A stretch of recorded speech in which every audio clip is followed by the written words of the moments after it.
मित्रांनो नमस्कार, जय सेवालाल. मी आत्माराम जाधव, राष्ट्रीय अध्यक्ष, राष्ट्रीय बंजारा टायगर्स. मी आदरणीय जरांगे दादा पाटील यांचं खूप खूप अभिनंदन करतो आणि संपूर्ण मराठा समाजाचं अभिनंदन करतो की त्यांना जे हवं होतं ते काल सरकारने दिलेलं आहे आणि हैदराबाद गॅजेटच्या त्यांच्या मागणीनुसार त्यांना OBCमध्ये कुणबीचं सर्टिफिकेट मिळेल असं सरकारने मान्य केलेलं आहे. त्यामुळे संपूर्ण मराठा समाजाचं खूप खूप अभिनंदन. आणि हे अभिनंदन करताना आपण आमच्या बंजारा समाजासाठी सुद्धा मार्ग मोकळा करून दिला, त्याबद्दलही आपलं खूप खूप अभिनंदन. कारण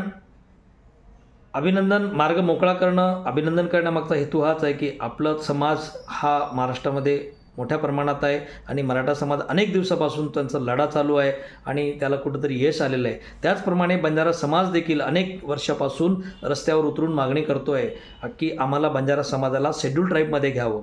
आज हैदराबाद गॅजेटचा आपण विषय घेतलेला आहे, त्यामुळे मी जास्त दुसऱ्या विषयांवर न जाताना डायरेक्ट त्या विषयावर बोलणार आहे की हैदराबाद गॅजेटनुसार बंजारा समाज देखील हा शेड्यूल ट्राईबमध्ये येतो.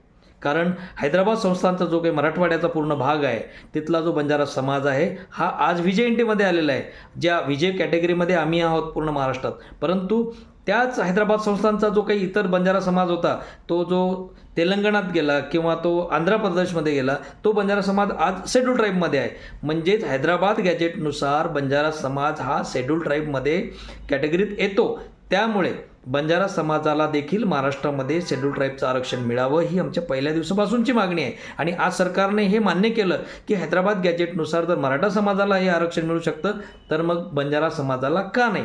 म्हणून आमची पण तीव्र मागणी आहे आणि आमची हात जोडून विनंती आहे माननीय मुख्यमंत्री महोदय आणि दोन्ही उपमुख्यमंत्री महोदयांना आणि संपूर्ण मंत्रिमंडळाला की आपण ज्याप्रमाणे मराठा समाजाला न्याय दिलेला आहे त्याचप्रमाणे आपण त्याच धर्तीवर बंजारा समाजाला देखील न्याय द्याल आणि आम्हालाही शेड्यूल ट्राईबचं आरक्षण देण्यासाठीचं गॅजेट आपलं अधिसूचना पारित कराल आणि या समाजाला कुठंतरी मुख्य प्रवाहात आणाल, एवढीच आम्ही विनंती करतो. आणि आज जर एका समाजासाठी वेगळा न्याय आणि दुसऱ्या समाजासाठी वेगळा न्याय जर सरकार करत असेल तर कुठंतरी बंजारा समाजाला सुद्धा रस्त्यावर उतरावं लागणार आहे. आणि म्हणून आमची एकच विनंती आहे की सरकारने कुठंतरी हा निर्णय घ्यावा आणि बंजारा समाजाला देखील शेड्यूल ट्राईबमध्ये टाकावं. तसं जर सरकारने केलं नाही तर बंजारा समाजात आज चर्चा झालेली आहे. वेगवेगळ्या संघटना, वेगवेगळे कार्यकर्ते आणि सगळे पदाधिकारी, राजकीय असतील किंवा सामाजिक कार्यकर्ते असतील, यांचा निर्णय होतोय की आम्हाला देखील मग तीव्र आंदोलन छेडावं लागेल. सरकार एकासाठी मायेचं आणि एकासाठी मावशीचं जर काम करत असेल तर कुठंतरी बंजारा समाजाला रस्त्यावर उतरण्याला तुम्ही भाग पाडाल. कारण बंजारा समाज हा ऊस तोडणारा समाज आहे, हा खडी फोडणारा समाज आहे, हा रस्त्याच्या काठावर काम करणारा समाज आहे, हा नाक्यावर काम करणारा समाज आहे. बांधकाम काम कुठे चालू असेल तर तिथं हा बंजारा समाज आहे.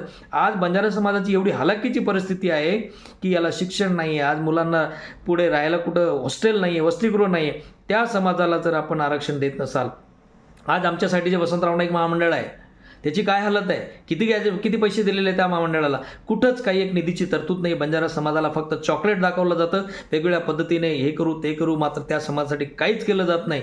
म्हणून आज जर रस्त्यावर उतरल्यानंतर, मुंबई जाम केल्यानंतर जर सरकारला जाग येत असेल तर बंजारा समाजाला सुद्धा हा निर्णय पुढे घ्यावा लागणार आहे.